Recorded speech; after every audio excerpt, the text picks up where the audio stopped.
प्रिय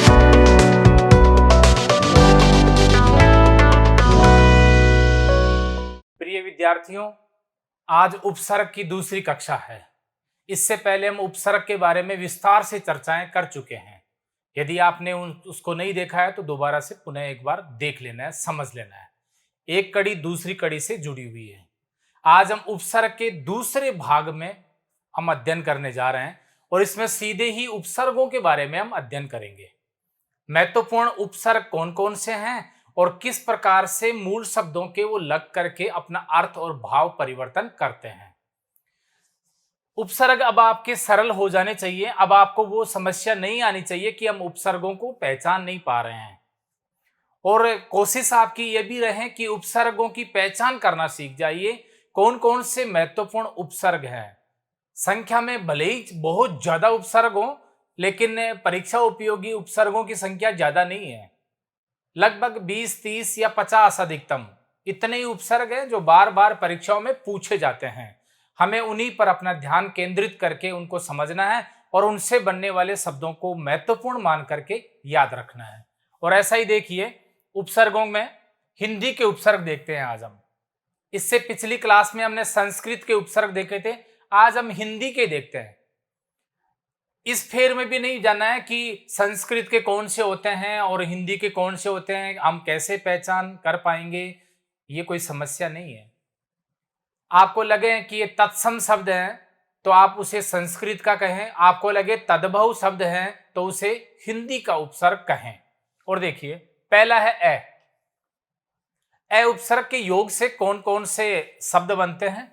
देखिए, अचेत, ए और चेत, तो ए उपसर्ग है और चेत शब्द है। अथा ए और था है, ए उपसर्ग और था है शब्द है।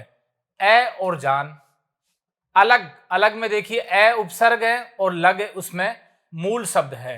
अटल ए उपसर्ग है और टल, टल तो मूल रूप से ये टल शब्द है। आपको विकल्प के अनुसार देखना है कि इसका विग्रह कौन सा सही होगा।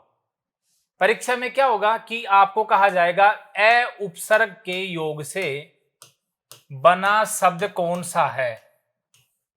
अब आपका पूरा ध्यान किस पे जाएगा, ए पर जाएगा। कौन सा है इसका मतलब 3 नहीं है, 1 है।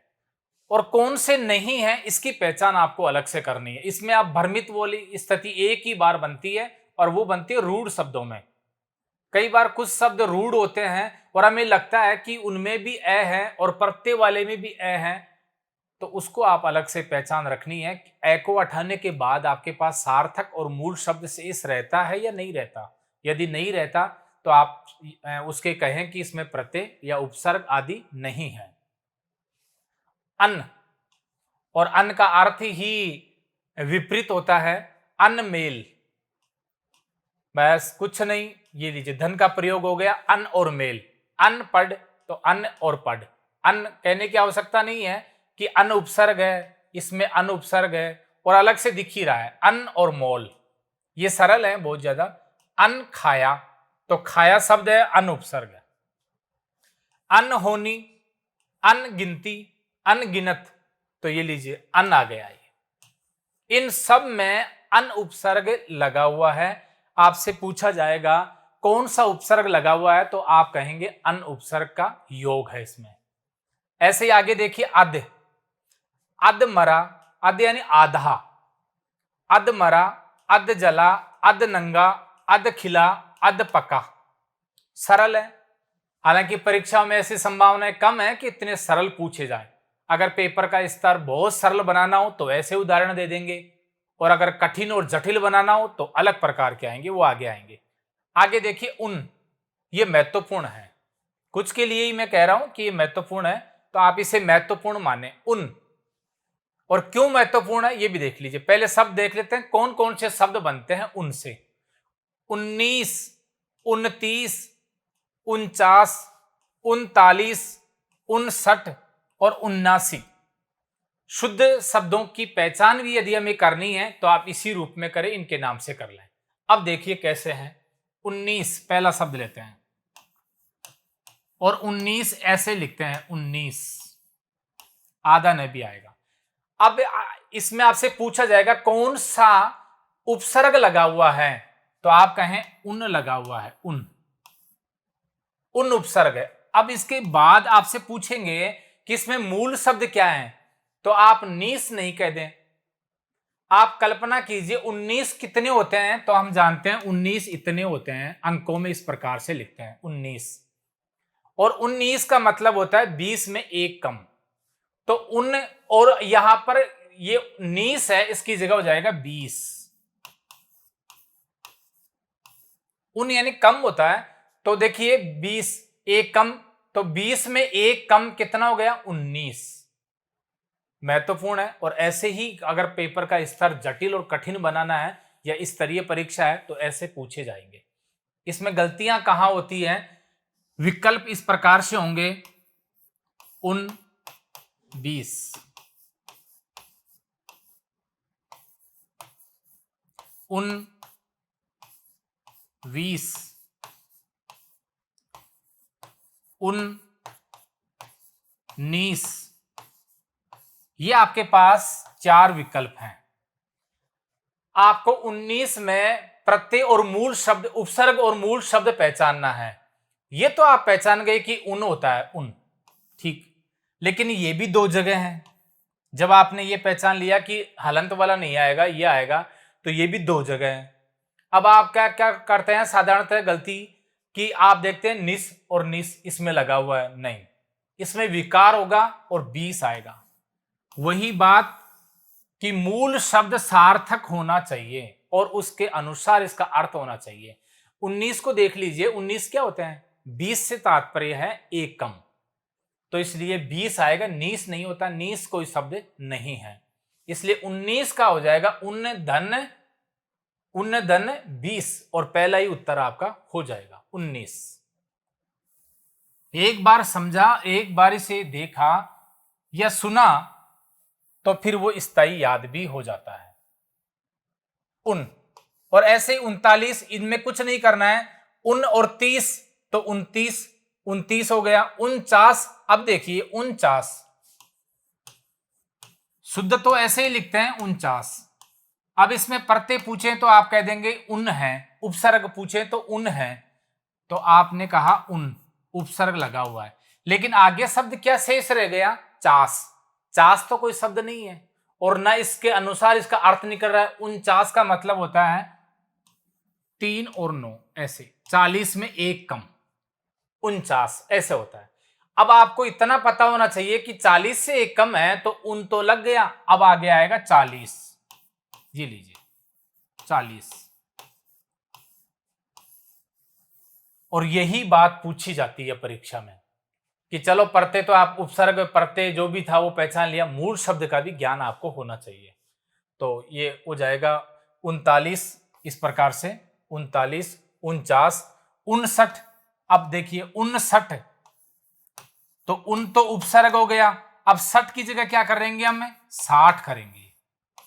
ये विकार उपसर्ग प्रत्यय में होगा। अगर आपने 60 वाला विकल्प कर दिया तो निश्चित रूप से गलत होने वाला है। 60 नहीं करें, 60 करें। ऐसा ही आगे 79, अब इसको अंकों में लिखना सीखिए। 79 का मतलब होता है 8 और 9, ऐसे, यानी एक कम 90। तो आप क्या करेंगे, उन, अब 89 नहीं लिख करके 90 लिखेंगे आप, ये लीजिए। तो इस प्रकार से आप इसको पहचान लेंगे। इसमें अगर पूछा जाएगा तो उपसर्ग नहीं, मूल शब्द या फिर उसका विखंडन करके कहा जाएगा कौन सा विग्रह सही है। तो महत्वपूर्ण है उन वाला। आगे देखिए चौ रहा, ये तो सीधा है, आप पहचान भी कर लोगे कि चौ इसमें उपसर्ग लगा हुआ है। चौ रहा, चौपट, चौपाल, चौमासा, चौरंगी, चौतरफा। तो मूल शब्द भी अलग से दिख रहा है और उपसर्ग भी अलग से दिख रहा है, इसमें कहीं भेद नहीं है और समझने और समझाने वाली कोई बात नहीं है। चौराहा, राह से बना, राह नहीं करें आप, राह। चौ का मतलब भी 4 होता है, 4 रास्ते को चौराहा कहते हैं। और ऐसे चौपट, चारों तरफ से पट, 4 पट हो तो चौपट कह देते हैं उसको। चौपाल, 4 पाल बिछे हुए हैं बैठने के लिए तो चौपाल हो जाता है। चौमासा महीने से लिया है तो मास हो जाएगा, मासा नहीं होगा, मास। और चो रंगी तो चार रंग होते हैं, तो चार चो और रंगी हो जाएगा। चो तरफा तो बस कुछ नहीं करना, केवल आपको इसके बीच में धन का प्रयोग करना है और समझ जाना है। ऐसे भर देखिए, भर पेट, भरपूर, भर कम, भर सक और भर और मार, तो ये भी सरल है। बिन देखिए, बिन, और बिन में देखिए पहले लगा हुआ है बिन खाया, तो बिन हो गया उपसर्ग और खाया हो गया शब्द। बिन बोया, बिन मांगा, बिन देखा, बहुत सरल है। एक बार इनको बस रिवीजन करें, इनको पढ़ें बस सिर्फ। ती से देखिए, ती का मतलब ही तीन होता है। ती का मतलब क्या होता है? तीन, और तीन के समकक्षी आप अर्थ निकालें, ये याद रखें। ती, ती राह, तो ती राह हो गया, यानी तीन रास्ते जहां हो उसे तिराहा कहते हैं। तिरछा, ती और रछा, रछा का मतलब है तीन तरफ, तरफ यहां। ती कोना, तीन कोने। ती रंगा, तीन रंग से रंगा हुआ। ती पाई, तीन पाए हैं उसके। तीन, ती गुणा, तो तीन गुणा। तो इस प्रकार से तीन नहीं करें आप परीक्षा में कि इसमें उपसर्ग कौन सा लगा हुआ है, तो आप तीन नहीं कह दें, क्या कहेंगे? ती कहेंगे। ती, ती उपसर्ग है और मूल शब्द है गुणा। अब देखिए इस प्रकार से ये बन जाएंगे, ये सरल है और कुछ छूट रहे थे हमारे, इसलिए इनको हमने लिया है। और आगे देखिए, धीरे धीरे हमारा उपसर्ग का प्रकरण पूरा होता जा रहा है। कठिन से सरल और सरल से कठिन दोनों प्रकार से हम बता रहे हैं आपको। दू से देखिए, दू बला, तो बला का मतलब होता है बल। अब इतना आप समझे, दुबला यानी जिसमें बल कम हो या नहीं हो तो उसको दुबला कहते हैं। इसलिए दू तो उपसर्ग है और बल हो जाएगा इसमें मूल शब्द। ला नहीं करें, बला नहीं करें, बला तो फिर अलग अर्थ चला जाएगा, और बला यानी कोई आफत या आपत्ति से लेते हैं, और उससे तो ये बना नहीं है कि दुबला कोई आपत्ति वाला होता है, नहीं। दुबला यानी पतला, यानी कि कमजोर, तो बल, दू और बल, इस प्रकार से। दू रंगा, तो रंग से बन जाएगा दू रंग, दो रंग हैं। अब यहां दो नहीं करेंगे आप, दू ही करेंगे। इसमें उपसर्ग कौन सा है? दू, और दू का अर्थ ये हम जानते हैं कि दो निकलता है, ये याद रखें। दू राह है, तो दू राह हो जाएगा इसका। दू धारू, बिल्कुल दू और धारू हो जाएगा, दो धार हैं जिसके। दू गुना, बिल्कुल दो गुना होता है अर्थ। दू भाषित, जिसको दो भाषाओं का ज्ञान हो या दो भाषाएं हो तो दू भाषिया, भाषिया कहते हैं उसे। तो दू उपसर्ग है इसमें, इन सब में दिख रहा है, अलग से दिख रहा है। ये भी सीख लें क्या उपसर्ग है, ये भी जान लें मूल शब्द क्या है, बस फिर अपना काम हो जाएगा। से देखिए, ये और भी सरल है। स पूत, तो स उपसर्ग, पूत शब्द है। स जग, ये महत्वपूर्ण है, कई बार लिख दें कौन सा शुद्ध है, सजग और सजक, और यहां हम भ्रमित हो जाते हैं कौन सा सही है। बिल्कुल सजग ये शब्द नहीं है, बोलने में भले ही हम सजग सजग बोल दें, सजग कोई शब्द नहीं है, सजग है, सजग। और जग यानी जागने से होता है, और जो जागा हुआ है उसको सजग बोलते हैं। तो स और जग। स काम, तो बिल्कुल ऐसे हो जाएगा स और काम। स फल, तो स तो उपसर्ग है और फल मूल शब्द हो गया। अब सहेली, तो बिल्कुल इसमें देखिए, अब आप ये नहीं सोचें प्रत्यय भी हो सकता है और भी कुछ हो सकता है, लेकिन उपसर्ग की बात करें तो क्या है? स, और मूल शब्द हेली है। हेली यानी पुकारना, आवाज देना आदि से, तो हेली। सहित, हित सहित, तो सहित हो गया। पर का देखिए, पर काज, इसी प्रकार से पर कोटा, परमार्थ, परमार्थ, और पर देश, पर दादा, बिल्कुल इसी प्रकार से। पर यानी प्रतिबिंब, पर छाया या उसी का प्रतिरूप आदि, तो पर दादा आदि इसी से बने। नी से देखिए, नी और डर, नी और कम्मा, नी हत्ता, नी ठल्ला, नी पूता, नी पठ, इसी प्रकार से। इस सब में नी उपसर्ग लगा हुआ है। ये अधिक सरल है, इसलिए इनको ज्यादा समय देना भी नहीं है, समझाने वाली कोई बात भी नहीं है। अब थोड़े से देख लेते हैं विदेशी भाषा के। भाषा, भाषा ऐसे लिखेंगे हम। विदेशी भाषा के उपसर्ग देखिए, कम देखिए, कम, और निश्चित रूप से अरबी फारसी का शब्द है कम, अंग्रेजी वाला कम नहीं है, COME नहीं है, या कम अलग है, कम। और कम लगा हुआ है जोर, जिसमें जोर कम हो उसको कह देते हैं कमजोर। तो कम उपसर्ग हो गया। कम कीमत, जिसकी कीमत कम हो तो कम कीमत। कई बार इस प्रकार हालपन से भी दे देते हैं, कई बार नहीं भी देते हैं। कम अक्ल, अकल कम है तो कम। इन सब में क्या लगा हुआ है? कम उपसर्ग लगा हुआ है। ऐसे ही देखिए हर, ये अलग से दिख जाएंगे, कम, हर, अल, हम, यहां तक देख लीजिए, ये सब अरबी फारसी के हैं। ये सब हर से देखिए, हर वक्त, हर दम, हर एक, हर कोई। जरूरी नहीं है कि अरबी फारसी का ही मूल शब्द हो। कई बार क्या होता है कि हिंदी या संस्कृत के मूल शब्दों में भी अरबी फारसी के उपसर्ग लग जाते हैं, तो उसमें नहीं जाना आपको। तो हर हो गया, इसमें इन सब में हर लगा हुआ है। आगे देखिए अल, तो अल और विदा, विदा से अल कहना, तो अल विदा हो गया शब्द। अल बेला, बिल्कुल अलग ही प्रकार का, तो अल बेला। अल मस्त, अलग ही मस्त रहना, तो अल मस्त कहते हैं। इन सब में क्या लगा हुआ है? अल। और अल क्या है? उपसर्ग है। क्यों है? क्योंकि शब्द के पहले लगते हैं वे शब्दांश। अब देखिए आगे सब, सब हेड और वॉइस, ये सब अंग्रेजी के हैं, ये सब इंग्लिश के हैं। हालांकि है अंग्रेजी के, लेकिन इनको लिखते हम देवनागरी में है। जैसे सब, अंग्रेजी में स्पेलिंग है SUB, सब, लेकिन लिखते कैसे हैं? देवनागरी में। और अब हिंदी लिख रहे हैं तब भी इसका प्रयोग हम देवनागरी में लिख करके कर देते हैं, इसलिए अंग्रेजी के कहलाते हैं ये। सब इंस्पेक्टर, सब रजिस्ट्रार, रजिस्ट्रार, इस प्रकार से ये दोनों सब लगे हुए हैं ना, ये सब क्या है? उपसर्ग है। पूछे किसके हैं? अंग्रेजी के हैं। हेड देखिए, हेड मास्टर, हेड ऑफिस आदि इसी के हो जाएंगे। वाइस, वाइस यानी उप होता है, वाइस प्रिंसिपल, वाइस चांसलर, तो ये सब इसी में लगे हुए हैं। हिंदी में कहें तो कुलपति, उपकुलपति, उप निरीक्षक आदि का प्रयोग हम कर लेते हैं इसमें। ज्यादा नहीं है अंग्रेजी और हिंदी और विदेशी भाषा के, थोड़ा सा बस ये बताना था कि कुछ विदेशी भाषा के भी उपसर्ग होते हैं। और अब आते हैं बहुत महत्वपूर्ण, अति महत्वपूर्ण, इसलिए लगाया है अति महत्वपूर्ण।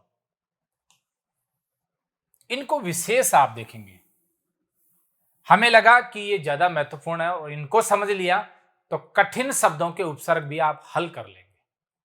पहला ही है निराकरण। देखिए निराकरण, इसको देख लेते हैं। मैं दोबारा से लिख देता हूं इसलिए आप इधर न देखें। निराकरण, सबसे पहले तो इस शब्द पर विचार करेंगे, जल्दबाजी नहीं करेंगे, विचार एक बार। और देखिए क्या करते हैं हम, निर, आगे क्या रह गया? आकरण, एक विग्रह तो ऐसा, निर और आकरण। अब हम देखते हैं कि आकरण शब्द ठीक नहीं है और यह सार्थक शब्द नहीं है। फिर इसको देखते हैं एक बार, तो निर, आ और करण, बिल्कुल, और ये बैठ गया हमारा शब्द। अब ये महत्वपूर्ण क्यों हो गया? इसलिए हो गया कि इसमें पूछा जाएगा कितने उपसर्ग है। गिनो आप, 1 और 2। ये भी उपसर्ग है क्या? नहीं है, ये तो शब्द है, मूल शब्द। मूल शब्द क्या था इसमें? करण। उपसर्ग क्या क्या है? निर है और आ है। पहले कौन सा है? निर, और फिर कौन सा है? आ। तो निराकरण शब्द ऐसे बना है, निर धन आ धन करण से बना है। महत्वपूर्ण है, याद कर लेना। आगे देखिए समालोचन। समालोचन शब्द को ध्यान से देखिए, समालोचन। इस पर विचार करने बैठेंगे तो अपने आप ये बता देता है कि मेरे अंदर कौन कौन से शब्द हैं, कौन कौन से उपसर्ग है, कौन सा प्रत्यय आदि। अब इस पर विचार करते हैं। देखो सम, एक तो यही हो गया सम। अब आगे सम आलोचन, इस प्रकार से हमने किया। अब देखते हैं कि आलोचन भी ठीक नहीं है, इसके भी खंड हो सकते हैं। तो सम आ और लोचन, लोचन यानी देखना होता है। आंखों को भी लोचन कहते हैं, लेकिन देखने से ही है। सम, समान भाव से विशेष रूप से देखना, समालोचना कहते हैं। उसके गुण और दोषों को देखना समालोचना। और कैसे विग्रह हुआ इसका? सम, आ और लोचन। इसलिए महत्वपूर्ण है। उपसर्ग कितने हो गए? 2 हो गए। और कौन कौन से हो गए? सम और आ। मूल शब्द क्या था इसमें? लोचन। इस प्रकार से आप इस समालोचन शब्द को भी याद रखें। आ गया प्रत्युपकार। प्रत्युपकार, रंग चेंज कर लेते हैं थोड़ा। प्रत्युपकार, और इसका देखिए प्रत्युपकार दिख नहीं रहा, लेकिन निश्चित रूप से क्या है? प्रति, उप और कार। प्रति, उप और कार, प्रत्युपकार का हमने विग्रह कर दिया। अब आपसे क्या पूछेगा? वो पूछ सकता है कि उपसर्ग कौन सा है? प्रति। और पूछे और कौन से हैं? तो उप है। प्रति और उप 2 उपसर्ग है। कई बार इसमें क्या करते हैं कि उपसर्ग नहीं पूछा और प्रत्यय पूछ लिया, क्योंकि हम पढ़ चुके हैं पहले। तो कार है। कौन सा है? कार। अब जरूरी है क्या कि मूल शब्द भी हो? नहीं, कोई आवश्यक नहीं है। दोनों का कार्य कार कर रहा है। तो इस प्रकार से प्रति, उप और कार क्या बन गया? प्रत्युपकार। बहुत महत्वपूर्ण है, इसको आप महत्वपूर्ण मान करके याद कर लें। प्रति किस प्रकार से यण संधि के अंदर प्रत्यु का प्रति बना है, और फिर यह तो अपने आप ए में चला गया, और ए के ऊ की मात्रा है तो ऊ आ गया उप, और आगे कार तो कार है। तो प्रति, उप 2 तो हैं इसमें उपसर्ग। ये महत्वपूर्ण है। सुपरिचित, सुपरिचित।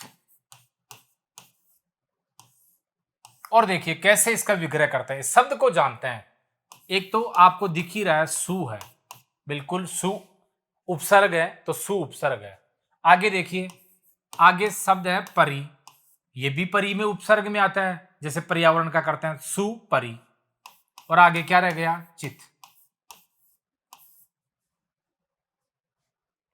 तो इस प्रकार से इसका सुपरिचित का कैसे खंडन किया हमने? सु, परि और चित। उपसर्ग पूछे 2 हैं, सु और परि। एक बार आप शब्द को ध्यान से जब देखेंगे तो शब्द में अपने आप ही दिखाई देगा कौन कौन से उपसर्ग लगे हुए हैं। तो सुपरिचित ऐसे है। अनावश्यक, अनावश्यक, और इसे देखिए अनावश्यक। अब अनावश्यक का अर्थ हम ये जान रहे हैं कि आवश्यक नहीं है, ये आपको ध्यान रखना है। ये बात अर्थ में अनावश्यक यानी आवश्यक नहीं है, और अन्न उपसर्ग लगा, और हमें पता है कि अन्न में न हलंत होगा, तभी तो विपरीत अर्थ देगा, के बिना अर्थ देगा अन्न। आगे देखिए, आ तो है ही है, अगर इसके हलंत लगा दी तो आगे क्या रह गया? आ। और फिर आगे शब्द क्या रह गया? आगे देखिए, वश्यक, वश्यक। तो अन्न, आ और वश्यक से क्या बना है? अनावश्यक। अन्न और आ दोनों क्या हैं? उपसर्ग हैं, और यही हम पढ़ रहे हैं, उपसर्ग। और इसी को इसीलिए पूछा जाता है कि आप एक नहीं समझ लें कि अन्न ही लगा हुआ है और आवश्यक को एक शब्द ही मान लें। आवश्यक में भी आ उपसर्ग हो रहा है। कई बार ये भी पूछ ले और कई बार ये भी पूछ लिया, जैसे मान लीजिए इतना ही लिख करके पूछ लिया आवश्यक, और आपसे पूछा उपसर्ग बताइए, तो निश्चित रूप से आ है ना, आ उपसर्ग है। लग नहीं रहा, लेकिन आ उपसर्ग है इसमें, वश्यक अलग शब्द है, तो ये अलग से याद रखें। व्याकुल, व्याकुल, और ऐसे लिखते हैं व्याकुल। अब बताइए इसमें कौन सा उपसर्ग होगा? पढ़ा चुके हैं हम, तो वी है। कौन सा है? वी। क्यों है? यण संधि में हमने देखा था, जो अधूरा है उसको पूरा करो, पूरा करके आगे यह आ रहा है तो ई की मात्रा आएगी, तो वी। और आगे क्या रह गया? फिर आगे करने का आ रह गया, ये तो ए में बदलेगा, और आ की मात्रा और है तो आ हो गया। ये लीजिए, आगे वाले ऐसे ही रहेंगे फिर कुल। अब इसका इस प्रकार से विग्रह हमने कर लिया। अब आपसे पूछे उपसर्ग कौन सा है, वी है, और पूछे और कौन से हैं, तो आ है। मूल शब्द क्या है, तो कुल है, तो व्याकुल। एक बार देखने से लगेगा नहीं, लेकिन इस शब्द को ध्यान से देखिए। परीक्षा में जरूरी नहीं यही शब्द आए, और कोई सा भी शब्द आ सकता है इसके समकक्ष, और इसके जैसा ही कोई शब्द आ सकता है, तो आप ऐसे इसको विखंडन करके पहचान लें। उपनिवेश, आगे देखिए, उपनिवेश, उपनिवेश, और ऐसे लिखते हैं उपनिवेश। पहले तो इसको परिभाषित करो कि उपनिवेश होता क्या है। तो हम जानते हैं कि दूसरे देश में या किसी देश में जाकर के व्यापार करना या उसको अपने अधिकार में लेना आदि उपनिवेश होता है। अब देखिए, उप तो दिख ही रहा है अलग से ही, उप, और आगे क्या है, आगे अगर देखें उपनिवेश, उपनिवेश। अब देखिए आगे क्या है, उप, और आगे क्या रह गया, तो हम देखते हैं कि नी रह गया, नी, और उससे आगे क्या रह गया, वेश। तो इसमें कितने उपसर्ग हैं, दो हैं, उप और नी। अगर हम इसको एक साथ लिखें तो एक शब्द हमारे पास और बन गया, निवेश। लेकिन कई बार परीक्षा में इसको ही पूछ लें, इसमें भी बताइए कौन सा है, तो फिर नी हो गया ना, नी, और मूल शब्द हो गया वेश। इसलिए उपनिवेश ज्यादा महत्वपूर्ण है।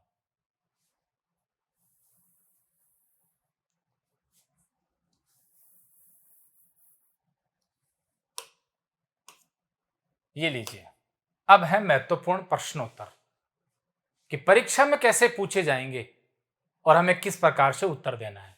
पहला देखिए, अनु उपसर्ग किस शब्द के साथ सेवक अर्थ देता है, ऐसे भी पूछ सकता है। अर्थ के संदर्भ में अनु, उपसर्ग कौन सा, अनु, और आपसे पूछा किस शब्द के साथ सेवक अर्थ देता है, लगा लगा करके देख लेंगे ना। उपसर्ग कहां लगेंगे, पहले लगाना है, पहली बात तो ये। दूसरी बात, उसके बाद अर्थ क्या बन रहा है वो देखना है। पहले के लगाएंगे, सार लिखा है तो अनुसार हो जाएगा। अनुसार का सेवक अर्थ होता है क्या, नहीं होता, नहीं है।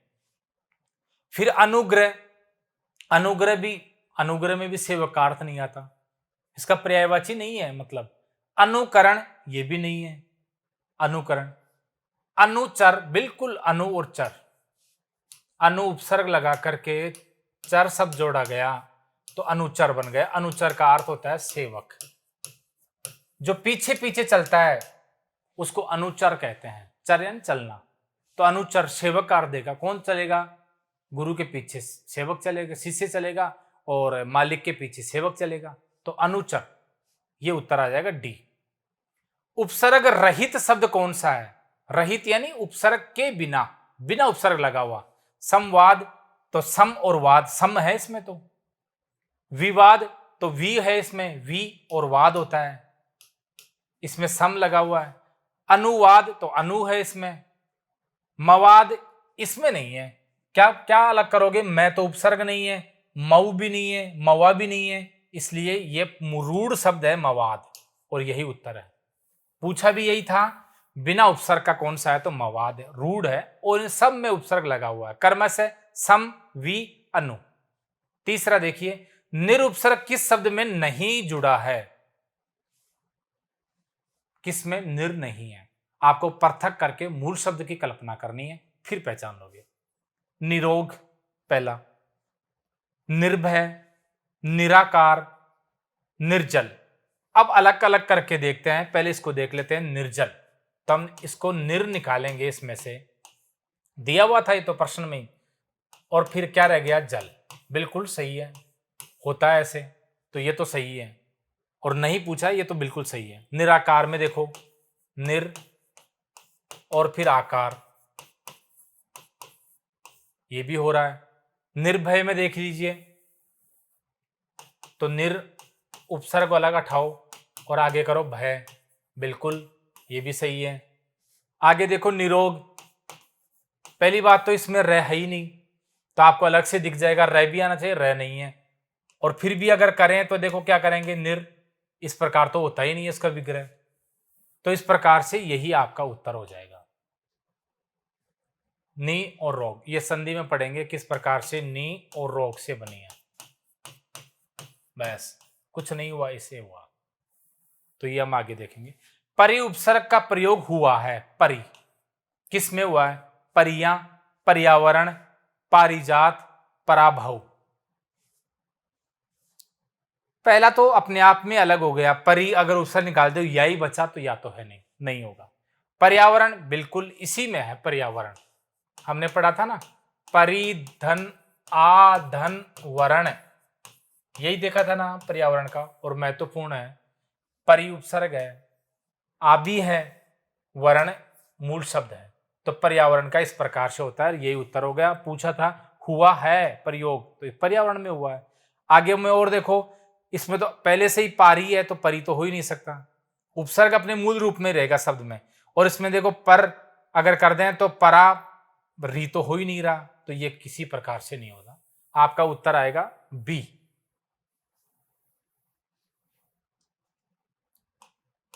आगे देखिए,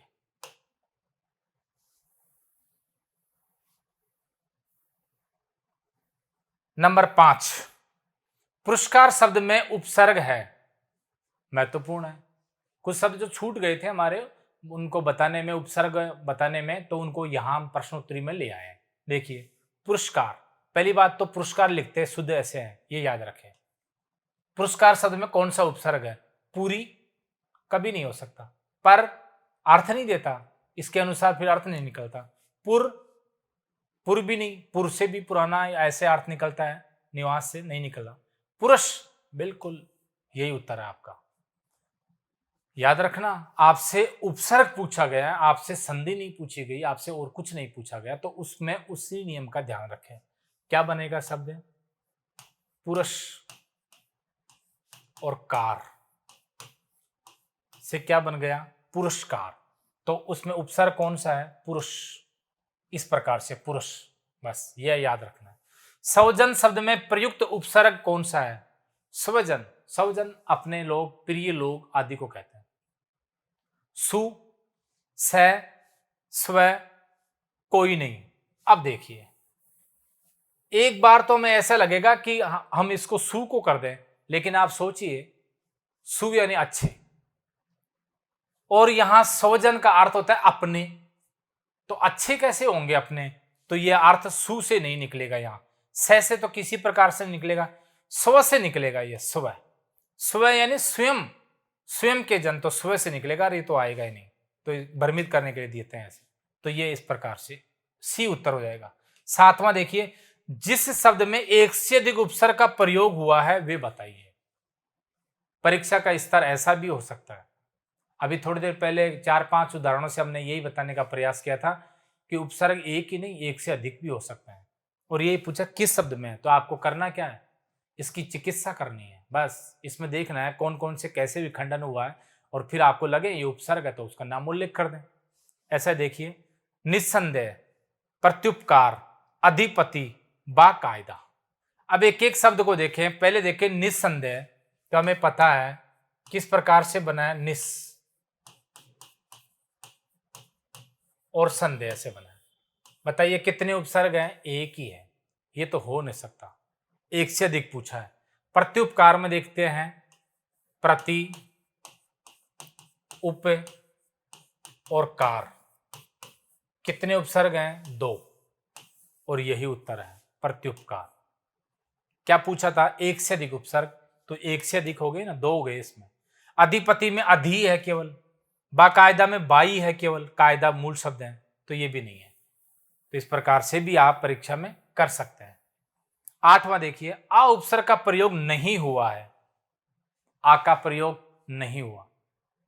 आकर, आगमन, आचरण, आशंका। तो देखिए, आ को हटा कर देख लीजिए, आ और गमन होता है, आ का प्रयोग हुआ है। आ और चरण बिल्कुल हुआ है, आ और शंका बिल्कुल हुआ है, लेकिन ये क्या है? आकर, आ और कर बिल्कुल नहीं हुआ है। और यह आ का प्रयोग नहीं है, आकर रूढ़ शब्द है, आकर रूढ़ शब्द है, इसमें किसी प्रकार का उपसर्ग का प्रयोग नहीं हुआ है। आप ये न देखें कि आ किसके पहले लिखा है, सभी में लिखा, देख लीजिए, आकर, आगमन, आचरण, आशंका। और भय से आप डरे भी नहीं इससे, आप इसका विखंडन करके देखेंगे तो अपने आप उत्तर आ जाएगा ए।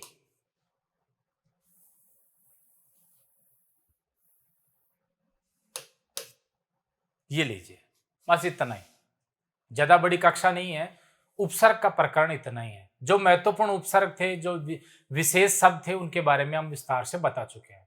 आपको भी अधिक से अधिक इनके अलावा भी कोई उपसर्ग मिल जाए तो उनको देखना है, याद करना है, परीक्षा के लिए तैयार करना है। आएंगे फिर एक नया प्रकरण और आगे का प्रकरण लेकर के। आज के लिए इतना ही है, धन्यवाद।